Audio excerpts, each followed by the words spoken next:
ነግሽ ነገር አለ። ቆይ ግን እባክሽ ምን ማታወሪኝ? ብቻዬን መሆን እፈልጋለሁ።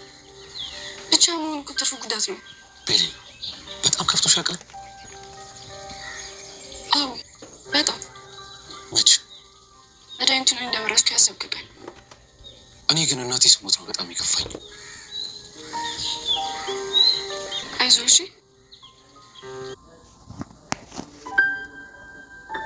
አምነን እዚህ ምድር ላይ ማንቀበላቸው እውነታዎች አሉ። ማንም ሞትን አይፈልግም። ሞት ባይኖር ደግሞ ፍቅር አይኖርም። አየህ፣ አንዳንዴ የራስ ወዳድነት ይመስለኛል ሰው እንዳይሞት ማሰብ። አምነን አንድ ልጅ እንደዚህ ብለው ጠየቁት፣ እናትህ ማን ይቅደም ለሞት? እሷ ሲል ተሳለቁበት። ልጁ ሁኔታቸውን ካየው በኋላ አያችሁ፣ እናንተ የታያችሁ ሳም ነው፣ እኔ ያሰብኩት ወርቁ ነው አላቸው። ግራ በመጋባት ቆይ እንዴት ሲሉት እኔም ውጭ እናቴ የዘላለም ቁስል ከምትሸከም እሷን ቦታ እኔ ልቆስም አላቸው አለ።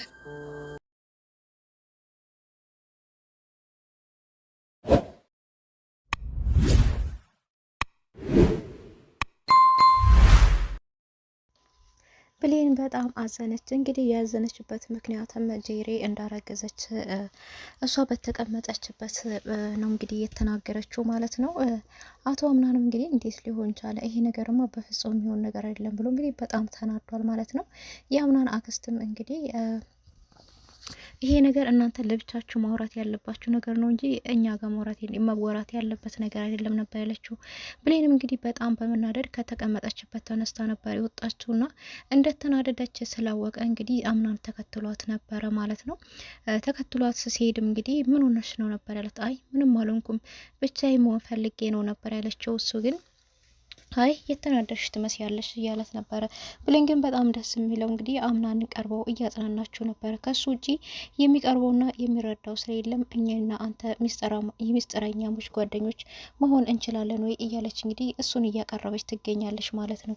እንግዲህ ወይዘሮ ሰማልም ከመሞቷ በፊት እኔ አንቺን ብቻ ነው ለልጄ እምድረው እያለች አትገኝ ነበርና እሱ ካልፈቀደስ ብትላትም እንግዲህ አንቺ ሴት ልጅ ነሽ፣ እሱን ማሳመንና የራስሽ ማድረግ ትችያለሽ በራስሽ ጥበብ፣ እኔም ደግሞ አንዳንድ ነገሮችን አግዝሻለሁ ነበር ያለቻት ወይዘሮ ሰማል እንግዲህ ከመሞቷ በፊት ማለት ነውና።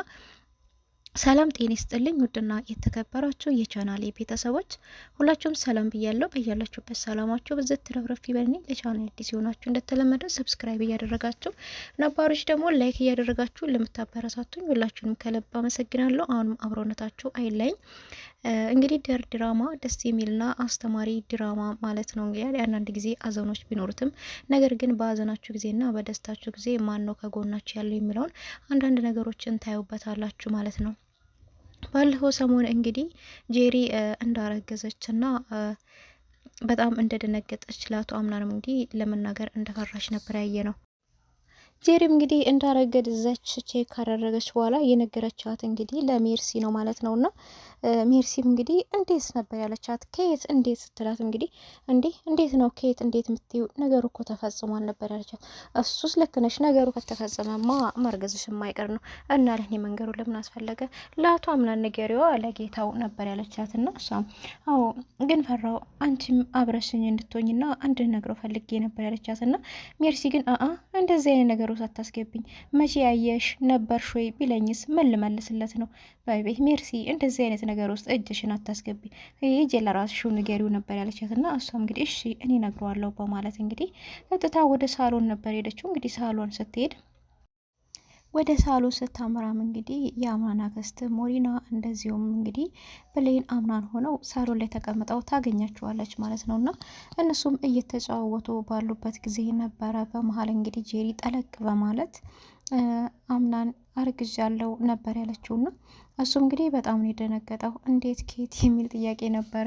ይህን ነገር አስበሽ ነው ያደረግሽው አይደለ ነበር ያላትና አይ አምናን አስቤ አይደለም ያደረግኩትኝ፣ ሁሉም እንደ አጋጣሚ የተፈጠረ ነገር ነው፣ እኔ ምንም አስቤ ያደረግኩት ነገር የለም ነበር ያለችውና አይ ግድ የለም ቀስ ብለን እናወራለን።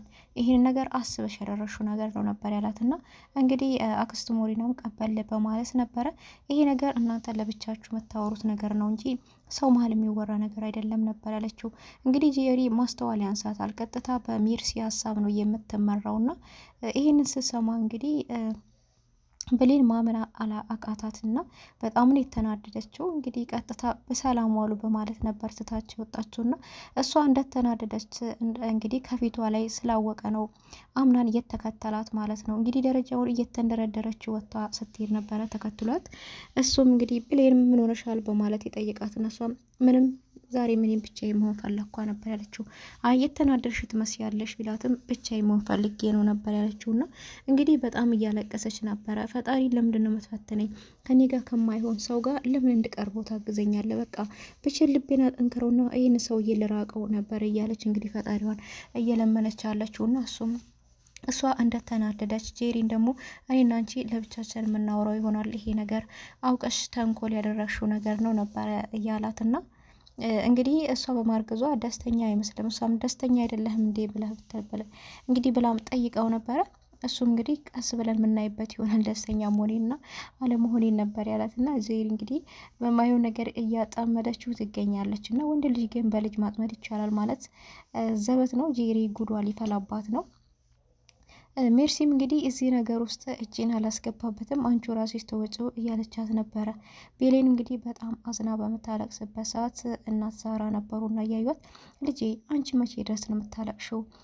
መቼ ድረስ ነው ደግሞ ለሰውስ የምትኖሪው ነበር ያለቻትና እሷም እናት ዛራ አሁን አምናን ምንም ቢለኝ ምንም ማድረግ አልችልም። በጣም አዘን ውስጥ ነው ያለው። ቢያስቀይመኝ እንኳን አልቀየመውም። ነገር ግን እሱ የልጅ አባት ሆኗል። ስለዚህ የልጅ አባትን የራሴ ያደርጋለሁ ብዬ የሚወለደው ልጅ ላይ የማይሆን ጠባሳ አልጠለበትም። ስለዚህ እነሱ ይመቻቸው ነበር ያለችው። እንግዲህ እናት ዛራም አይሆንም ያንቺ የሆነውን ሰውማ መልቀቅ የለብሽም፣ መታገል እስካለብሽ ድረስ መታገል አለብሽ። መቼ ድረስ ነው ለሰው ብለሽ የምትኖሪው ነበር ያለቻትና እሷም እንግዲህ ይበቃኛል፣ ከዚህ በላይ አምናን ልቀርበው አልችልም፣ ምክንያቱም በቃ እሱ የልጅ አባት ነው ነበር ያለችውና ነገር ግን ጄሪ አላለገዘችም፣ ውሸት ነው እሱን ለማጥመድ ያደረገችው ነገር ነው ብለን ነው እንግዲህ እኛ እየደመደም ነው ማለት ነውና ነገር ግን ብሌን ልታጽናናው ስትሞክር አብራ ሆና አይዞ ስትለው አንዳንድ ነገሮችን ስትነግረው ስታወራው እንደ ሕፃን ልጅ ጉልበቷ ላይ ተኝቶ እያወራት ነበረ። ነገር ግን ሚስት የተባለችው ጄሪ አንድ ቀን እንኳን ቀርቦ ሲያወራት አናይምና ነገር ግን ከልቡ የሚቀርባት ብሌንን ነው እንደምናየው ከሆነ ማለት ነው። ግን ያ ምርጫ ለምን ሆነ ጄሪ ለምን ተመረጠች የሚለው እንግዲህ ራሱን የቻለ ተንኮል አለው ማለት ነውና ሜርሲ ያደረገችው የራሷ የሆነ ተንኮል አላት። እሱንም እንግዲህ የምንደርስበት ይሆናል ማለት ነው። ነገር ግን አምናንም በተደጋጋሚ ብሌን እኔ እንዳላስቀይምሽ እየፈራው ነው፣ ከአጠገቤ ራቂኝ፣ ድንገት የሆነ ነገር ተናግሬ አስቀይምሻለሁ እያለት ነበር። እሷ እንግዲህ በዚህን ሰዓት ውስጥ ሆነ ምንም ነገር ብትናገረኝ እኔ አልቀየምም ግድ የለም እያለችው ነበር። እሱም የሆነ ነገር ተናግሬ እንዳላስቀይምሽ ፈርቻለሁ፣ ግን በቃ አትቅረቢኝ፣ አሁን ጥሩ ስሜት ላይ አይደለሁም፣ ብቻዬን መሆን ፈልጋለሁ ቢልም አይሆንም ብቻህን አትሆንም ነበር ያለችውና በጣም አዝነሽ ታውቂያለሽ ቢላትም አዎ መድኃኒት ጨመርሽ ያልከኝለት በጣም አዝኛለሁ ነበር ያለ። እሱም እንግዲህ በእናቱ ሞት በጣም እንዳዘነ ነው የነገራት ማለት ነውና